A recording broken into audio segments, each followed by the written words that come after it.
أعوذ بالله من الشيطان الرجيم بسم الله الرحمن الرحيم. Assalamu alaikum wa rahmatullahi wa barakatuh. This is Munibah Khan and you're watching Duroos-Ul-Qur'an. In the previous video, we looked into the ailments of the Bani Israel that were mentioned in the second 7 verses of the 9th ruku, and inshallah we'll be looking forward in the descriptions of these ailments that Allah Almighty has also provided some guidance for. First, Allah is the knower of the unseen. He knows the state of your heart, thoughts, mental and emotional conditions, intentions and desires. Second, the book of Allah, His religion and His law should not be used as a means to gain worldly benefits. Third, do not attribute your own manufactured rules, instructions and issues to Allah. Innovations should be abandoned, as innovation in religion leads astray. Fourth, those who fabricate their own rules and attributes them to Allah, using religion as a means to gain worldly benefits, are destined for destruction and ruin. Forging the book is a sin, and using it to earn material gains is also sinful.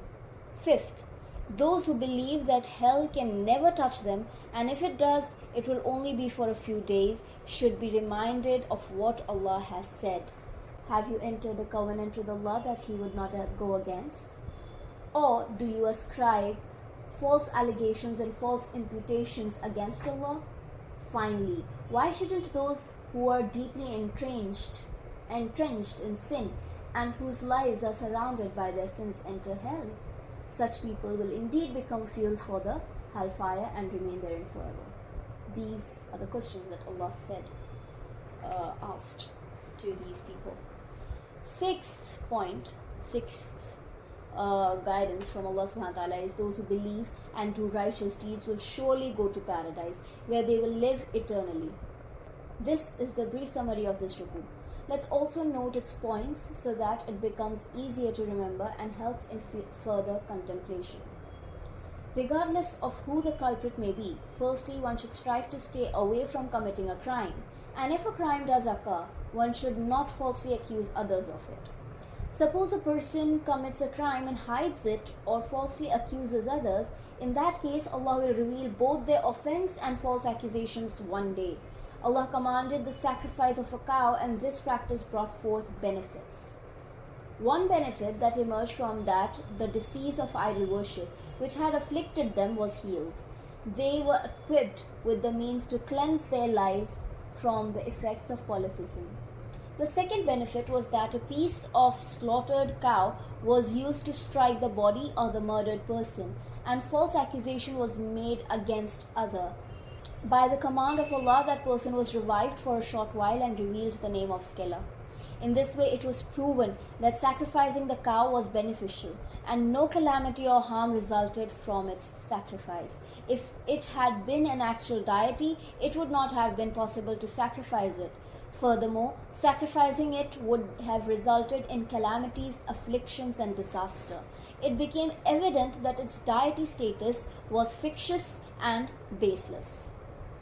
The third benefit was that it became apparent that various maladies had afflicted Bani Israel. For instance, they had started to avoid the rules of Sharia. They had been deprived of respecting and honoring the prophets of Allah. They had become significantly influenced by polytheistic beliefs, practices and culture. They had even started to doubt the power of Allah to revive the dead and had fallen into skepticism. The fourth benefit was that Allah Almighty practically demonstrated that He has the power to revive the dead. The fifth benefit was that Allah, in His verses, presented on an essential verse for reflection and contemplation so that people would ponder upon it. People should reflect on the signs, commands and guidance provided through His Prophet ﷺ and His book. The hearts of Bani Israel had become hardened due to their failure to contemplate Allah's signs, neglecting to act upon divine commands, being absorbed in ignorance, misguidance and desires, and engrossed in worldly desires. they were afflicted with the hardness of heart. Streams flow from stones, stones split open, and water gushes forth. Then they crumble due to fear of Allah. However, the hearts of those who are adamant, ungrateful to Allah, steeped in disbelief and polytheism, entangled in wrong beliefs and actions, and immersed in worldly pursuits, become so hardened that they do not yield even to the guidance and teachings of Allah and His Messenger. Allah is not oblivious to the deeds of humans. For those who have become mean, narrow-minded, and obstinate, and have hardened their hearts due to persistent denial of the truth, it is futile to expect faith from them, because they consciously persist in rejecting the truth. Those who listen to Allah's words, understand them, and then commit such a grave sin as knowingly distorting the text and meanings of Allah's words should not be expected to accept the truth. Allah is the knower of the unseen. He knows every open and hidden matter, whether public or secret. The duties and responsibilities prescribed in Allah's book should be fulfilled. Allah's book should not be considered a means to fulfill worldly desires and wishes. Making laws by oneself, giving or writing fatwa, proposing regulations, or stating an issue and attributing it to the command of Allah's book, and thus using it to earn worldly gains, is a crime for which the punishment is destruction and ruin in both this world and the hereafter. Fearlessness towards Allah and showing audacity and courage in opposing Him by attributing fabricated statements, fatwas, and issues to Him is such a heinous crime that the person commits believing that they are safe from hell.